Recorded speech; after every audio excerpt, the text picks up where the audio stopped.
Happening now, a young skateboarder was killed last night after he was hit by a car, the latest. Plus, gas prices top $3 here in New York.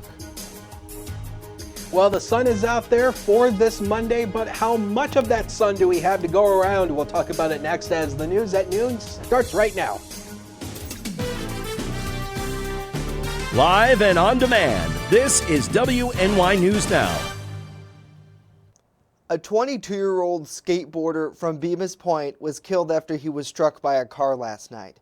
Thanks for joining us for WNY News Now. I'm Justin Gould. New York State Police say Bannon E. Miller was riding his skateboard on Route 430 in the town of Ellery around 9 o'clock when he was hit by a 2012 Chevy Malibu. Troopers attempted life-saving measures, including CPR and utilizing an AED unit, until paramedics arrived there. Unfortunately, Miller was pronounced dead at the scene and later taken to Erie County Medical Center. Police did not say if the vehicle's driver, an unidentified 19-year-old, will face charges in the case. The State Police Collision Reconstruction Unit and the Bureau of Criminal Investigation assisted in the investigation there. Well, new this morning, police in Jamestown are looking for a statue that was stolen from Dow Park. Jamestown police say city park crews reported the more than 500-pound copper statue stolen this morning. The statue, which honors the city's Underground Railroad history, is worth up to $2,000. The sculpture was brought out of winter storage last Thursday and reinstalled at the park. It was likely stolen between then and this morning, police say. Investigators are currently checking area surveillance video and are asking for anyone who may have info on the whereabouts of the statue to give them a call at 716-483-7537. The number again is 716-483-7537. Well, over half of those 18 and up living in Chautauqua County have received at least one dose of the COVID-19 vaccine so far. That's according to New York State's COVID-19 vaccine tracker, which reports more than 53,000 people, making up 51% of the county's total population, have received at least one dose of the vaccine. Of those, nearly 45,000 are considered fully immunized. In nearby Cattaraugus County, nearly 45% of the population has received the shot, with 27,000 people getting at least one dose of it so far. There are more than 22,000 people considered to be fully vaccinated in Cat County. Because of increased vaccinations, New York State leaders are relaxing COVID gathering guidelines. Starting today, outdoor gatherings can now have up to 500 people. Any event that exceeds that limit can only happen if it shows proof of full vaccination or a recent negative COVID test. Starting on the 19th, most capacity restrictions in the state will also be lifted. That includes retail establishments, food services, gyms, fitness centers, amusement parks, entertainment, hair salons, barber shops, and offices. Well, happening this week, the FDA is expected to grant emergency use authorization of Pfizer's COVID-19 vaccine for kids between 12 and 15 years old. Britt Conway has a look at what parents need to know. All right, ready? 1, 2, 3. This week, kids between the ages of 12 and 15 years old could be rolling up their sleeves for a COVID-19 vaccine, as the FDA considers Pfizer's vaccine for that age group. Have questions? These doctors have some answers. Let's start with the size of the trial, about 2,200 kids.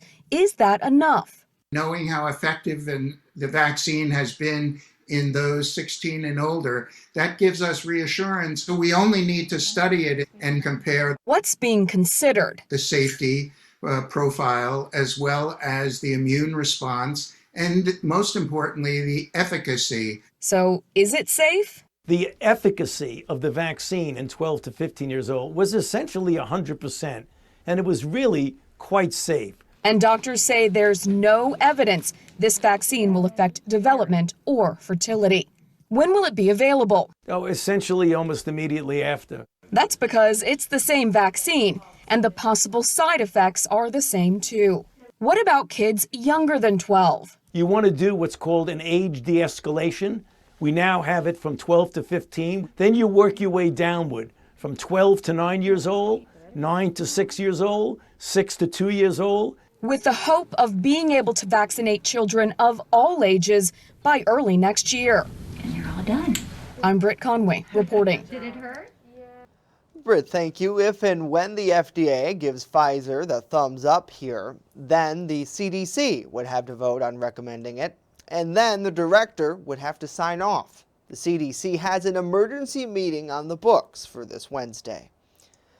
Well, the Center Preserving the Archive of world-renowned naturalist Roger Tory Peterson is slated to reopen this month after it was closed following a fire last year.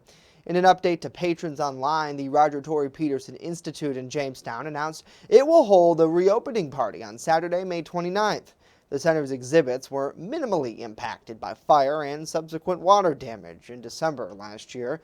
Fire was discovered in the attic space above the exhibit, with the fire suppression system stopping flames before immense damage could be done. No structural damage was identified. However, officials at the time said much of the museum's store was damaged by water from that sprinkler system. Well, we thank you for joining us for WNY News Now. Let us know what you think about these stories and more in the comments down below. We always love to hear from you. It's great to see Pam. Good to see Ed. Happy Monday to Lindsay, to Connie, and to Dylan as well. Hopefully you all are having a great day. We appreciate you tuning in. Connie chimes in. She says, stay healthy and stay warm. Definitely feeling the cold air over the weekend. Chief Forecaster Dakota Hunter joining us now to tell us how long we can expect for it to stick around. Happy Monday, Dakota. Happy Monday, Justin, and I hope you all had a wonderful Mother's Day weekend out there, and especially for all the moms. Hope you enjoyed yesterday and had a good time. And the satellite and radar composite shows you we've actually had clouds that have actually kind of billowed up now across the southern tier in northwestern Pennsylvania, but these clouds are going to be wisping away as we go through the afternoon. So as we go through the later part of the afternoon, we should get into partly to mostly sunny skies for much of us. And the good news here is all the rain that we've had, we're actually going to get into a mainly dry pattern here, at least over the next 5 days. We're not expecting any substantial rain here over the next 5 days, but Tuesday night going into Wednesday, there could be some rain showers, but that's pretty much about it. Otherwise, pretty much of this week is going to stay pretty much dry. So 44 was the high yesterday for Mother's Day, not the coldest Mother's Day on record. That actually happened 2 years ago, where we only had a high of like 30, or I think it was last year where we had a high of like 35, I think it was. That was the lowest, the coldest Mother's Day on record. 36 is where we started the day. 88 and 26 are the record highs and lows for this day. So through the afternoon, we have those clouds around. They're going to ultimately lift away for the afternoon, becoming partly to mostly sunny, a little bit warmer than it was yesterday, but still chilly for this time of the year with an increasing breeze, 50 to 54, with the west wind averaging about 8 to 19 miles per hour. Now, tomorrow should be a nice day. Then Wednesday, it's basically going to be almost like rinse and repeat weather. Plus, the rocket launch hopefully will happen tonight. We'll tell you about it in detail in a few, Justin. All right, Dakota, we're certainly looking forward to that full forecast coming up in about 10 minutes' time. Thank you. Well, New York's average gas price has now reached $3 a gallon. That's according to AAA, who says the noticeable jump in prices could be blamed on a cyber attack that led to the shutdown of the Colonial Pipeline. Oil and gas prices, which the auto group says were already on the rise due to spring demands, could continue to rise depending on the amount of time it takes to get that pipeline back up. If the pipeline reopens in a matter of days, AAA says little distribution is expected. However, a longer shutdown could result in supply concerns and other issues. The price for a gallon of gas here in Jamestown is now $2.95 a gallon, according to GasBuddy.com. Now, although some northern Chautauqua County stations are selling fuel at $2.99, statewide prices went up 5 cents since last week. That's 3 cents above the national average, which is $2.97. The national average isn't far from New York's, which was 7 cents lower than it was a week ago. But the pipeline, which runs from Texas to New Jersey, supplies about half of the fuel that is used here on the East Coast.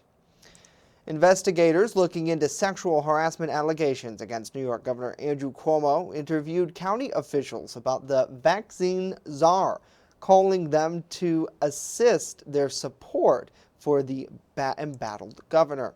The Wall Street Journal is reporting that investigators with the state attorney general's office interviewed at least 3 Democratic county executives, who say Larry Schwartz called to gauge their loyalty to the governor and whether they would urge him to resign.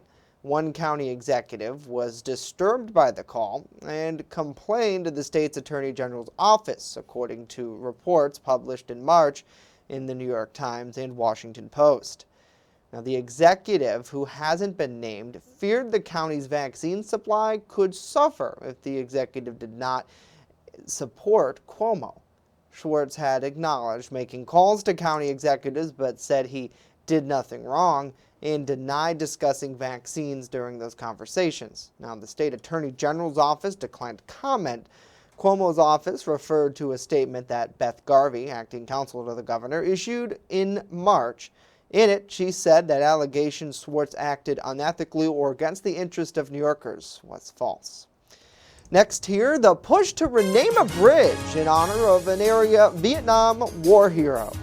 But first, what new business opened here in Jamestown over the weekend? Stay with us as WNY News Now continues.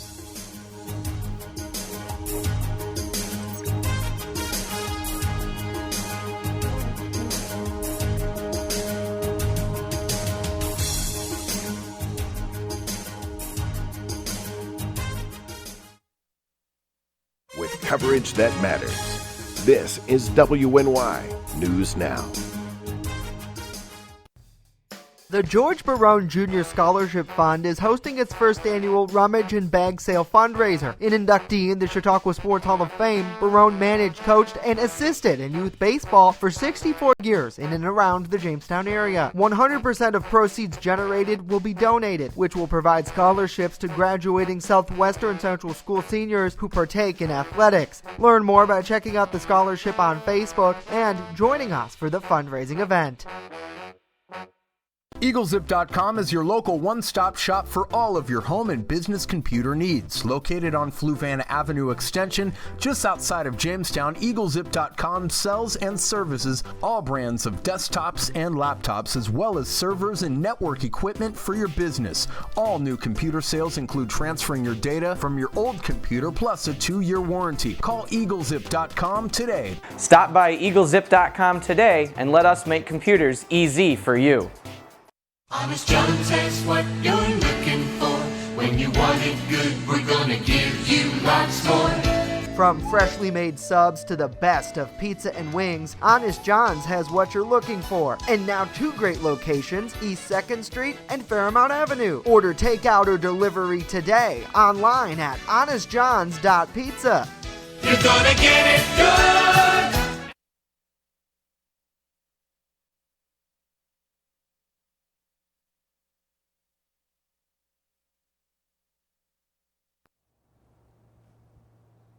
Welcome back to WNY News Now. A new custom apparel business opened in Jamestown over the weekend.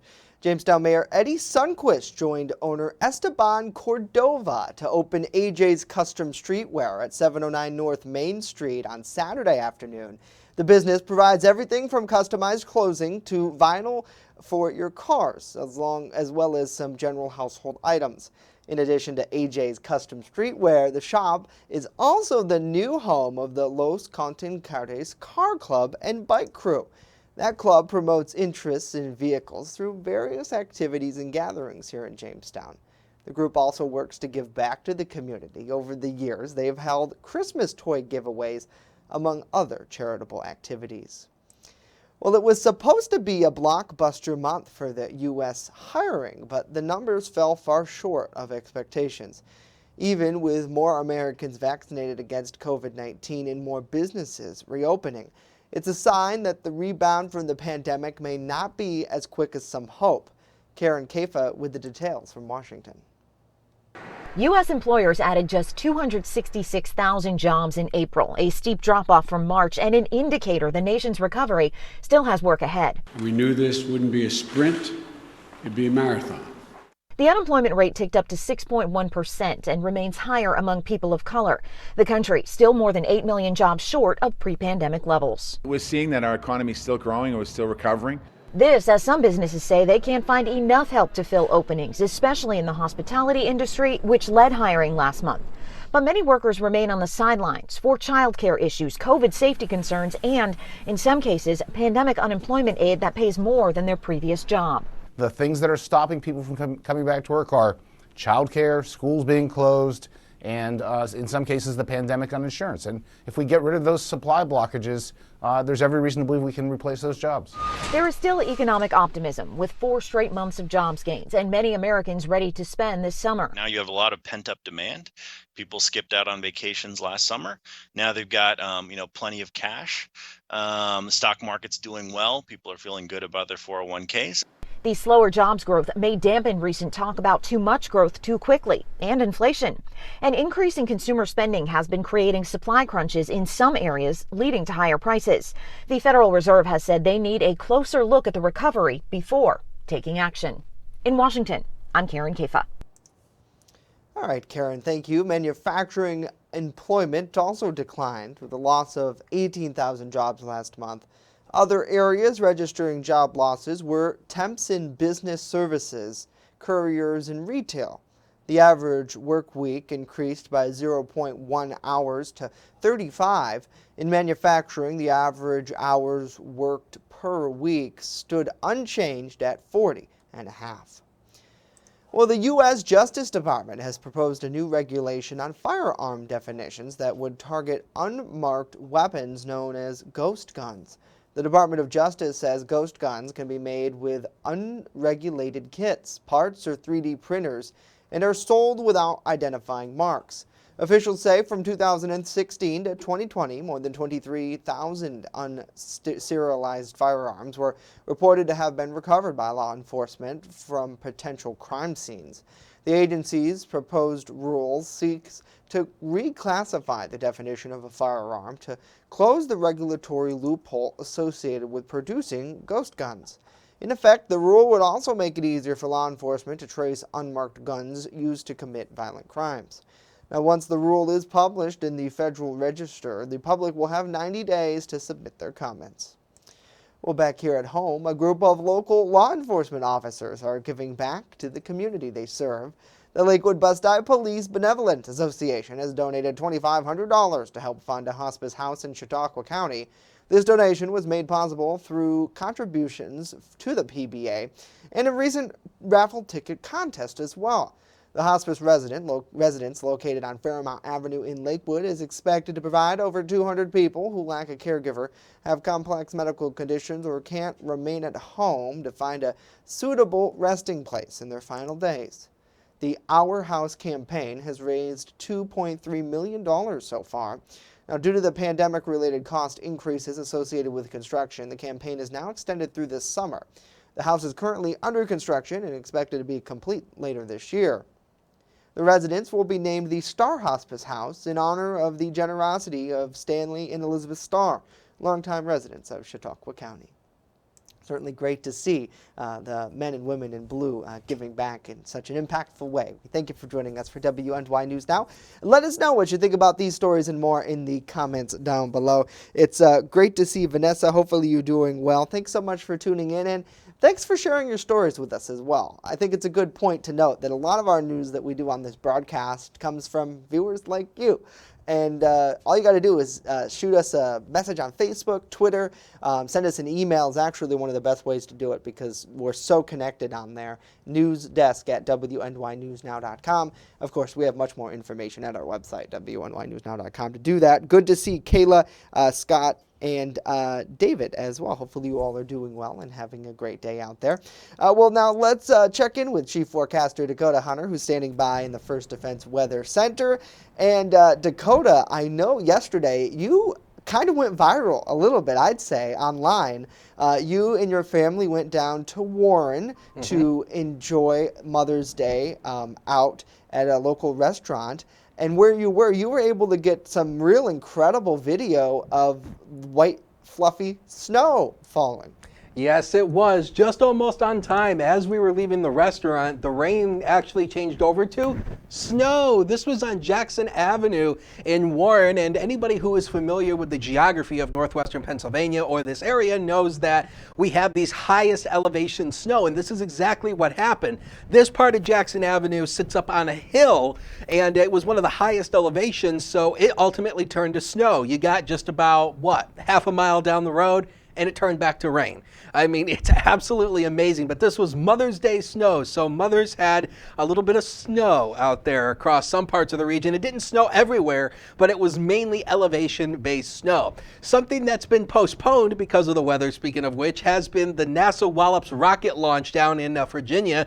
And many of you know that they're going to launch that they're going to launch this rocket up into space to do some cool studies up in space. And it's been postponed the past 3 days because upper level winds in the atmosphere have not been favorable for the rocket launch. So hopefully they'll be able to set the rocket off tonight, and 8:04 is the launch time. They have a 40-minute launch window, and what we could see from this, we're not going to see the rocket, but what we could see is actually the vapor cloud that'll come out of the rocket, and it could be visible for possibly upwards of 60 seconds after takeoff. This is about 9 minutes after takeoff, and so if they do ultimately launch tonight, we will have some clearing skies, so hopefully you'll be able to see some of the vapor clouds coming out of the rocket launch down there. It's going to be really cool if we have a chance of seeing that. The clouds have kind of rolled in right now. We're at 47 degrees as a noon hour, healthy west wind at 10, but look at that wind gust of 25. We've seen the camera bouncing a little bit in the wind, and the wind chill down to 42. So it's warmer than it was yesterday, but this is still below average.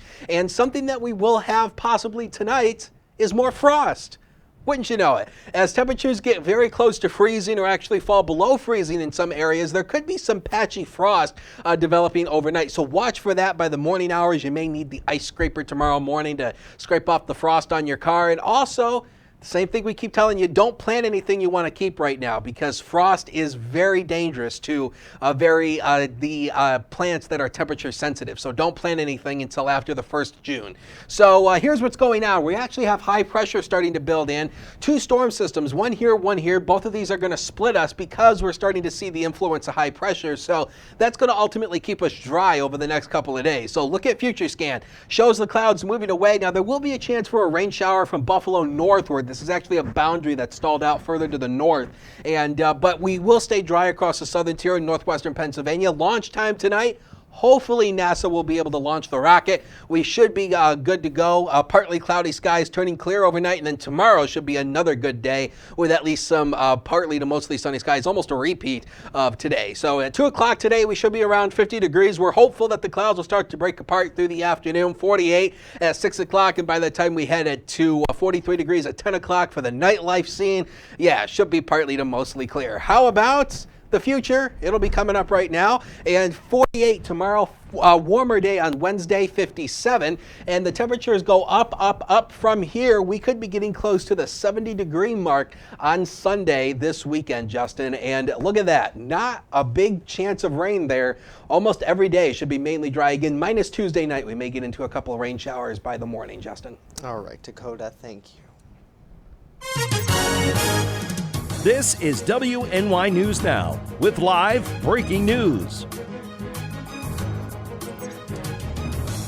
We're learning more about New York State's reopening and their plan to reopen colleges this fall. Governor Andrew Cuomo holding a news briefing and tweeting just before that this morning that SUNY and CUNY schools in New York State will require vaccinations for all in-person students beginning fall 2021. The governor not making it a mandate for private colleges and universities, but he's encouraging them to do so. This all because, Cuomo says, New York's vaccination rate is higher among older people and not among younger people here in New York State. Now, in addition to the announcement, Governor Cuomo says the state is proposing a law to stop discrimination against those who are vaccinated. According to the governor, there was a summer camp that said vaccinated people can't work or participate there. We, of course, will continue to follow this developing story for updates and provide them online at WNYNewsNow.com. This is WNY News Now with live breaking news. You're watching WNY News Now, your source for breaking news. Honest John says what you're looking for. When you want it good, we're gonna give you lots more. From freshly made subs to the best of pizza and wings, Honest John's has what you're looking for. And now 2 great locations, East 2nd Street and Fairmount Avenue. Order takeout or delivery today online at honestjohns.pizza. You're gonna get it good at Honest John's. I'm a survivor. I'm a survivor. I'm a survivor. Testicular cancer is the leading form of cancer in men aged 15 to 35. 1 in 250 men will be diagnosed with testicular cancer. But 98% will survive if detected early. As a survivor, I believe early detection is the key. Learn how to do a testicular self-exam and other important facts about testicular cancer at oneball4tc.com. It's not just what we say, it's what we do. Local first. It isn't just our slogan. It's our mindset every single day. So whether you're watching our daily live streams or staying up to date with reports on our website and mobile app, you'll always see the same attention to detail from reporters who passionately care about our community, who have one goal in mind: to always put the facts first. For me, it's more than just getting the forecast right. What I love the most about my job is that I come into work every day to help break down the weather, letting people know how this is going to impact their day. We take pride that First Defense Weather is the only local weather team in the Southern Tier. We don't just copy and paste our weather from outside sources. Every part of our forecast is handmade right here in-house, something our team really takes pride in. What matters to you matters to us. Every story, every day. WNY News Now, where coverage comes first. With coverage that matters, this is WNY News Now. And welcome back to WNY News Now. A bridge on I-86 in the town of Randolph could be renamed in memory of a local Vietnam War hero. A bill sponsored by State Senator George Borrello aims to rename the bridge spanning over Schoolhouse Road in Randolph. The Randolph Town Board first brought the idea forward last year. A graduate from Randolph Central School, Lockwood was drafted into the U.S. Army in 1966. While overseas, he won several medals from his service, including the Good Conduct Medal, Silver Star with 2 oak leaf clusters, and Expert Rifle Badge, among others. Now, prior to his service in Vietnam, Lockwood was a carpenter's assistant working on the I-86 project, specifically construction of the very bridge that would be renamed in his honor. The American hero died in 2018. The measure now heads to the state's assembly after passing in the Senate last week. Certainly what a great way to honor him. We thank you for joining us for WNY News Now. Let us know what you think about these stories and more in the comments down below. And Dakota, I think we both have a pretty big sweet spot for vets, and especially brave American heroes like this man who served in Vietnam during a time when it wasn't that popular and by pop culture to serve your nation. A lot of those men who would return wouldn't be welcomed back. They would be spit on for their service and exiled. So it's incredible that we're able to honor him here locally in the community that he lived, and the specific bridge, the very one he worked on, it even makes it even better, I think. It's great to see. So. Yeah, and I mean, we've seen before how, cities and towns will kind of, take a bridge or a section of highway and kind of rename it. But I think what kind of makes this one different is the fact that because he actually worked on the building of the bridge, that I think it makes it a little bit more special. So we'll see. We'll let you know where this goes. I would imagine that the Assembly probably would follow suit with the Senate in passing the resolution.